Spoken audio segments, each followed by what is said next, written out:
Juha Kukkonen on mun oma isä. Kun haet hänen nimensä Googlesta mun videon kärjessä, hän on pilannut mun terveyden usean vuoden aikana. Kaikki huipeuntui siihen, kun hän lupasi ostaa mulle kalliin tietokoneen ja alkoi sen jälkeen ignoraamaan mua täysin. Kone oli vain viimeinen pisara, varsinainen syy on vuosien henkinen paska. Mä vaadin sitä konetta vain, jotta saisin hänet hoitamaan vastuunsa. Kun hän ei vastannut, mun oli pakko panostaa kovemmin.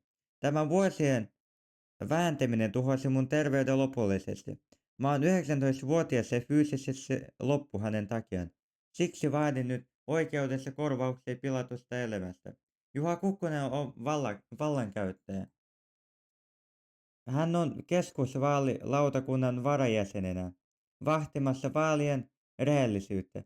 Siviilissä hän on kuitenkin vuosia luvannut asioita ja sitten leikinyt, ettei niitä ole olemassakaan.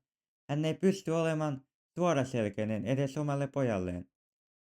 Mä lähetin puolueelle listan kaikesta, mitä hän on tehnyt. Kun hän näki sen, hän ei yrittänyt sopia mitään.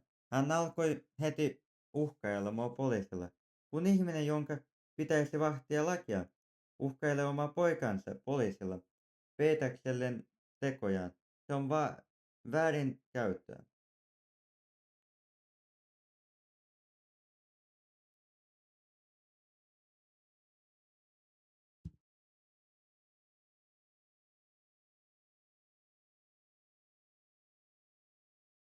Juha Kukkonen on vuosia ignorannut ongelmat, mutta nyt se loppuu.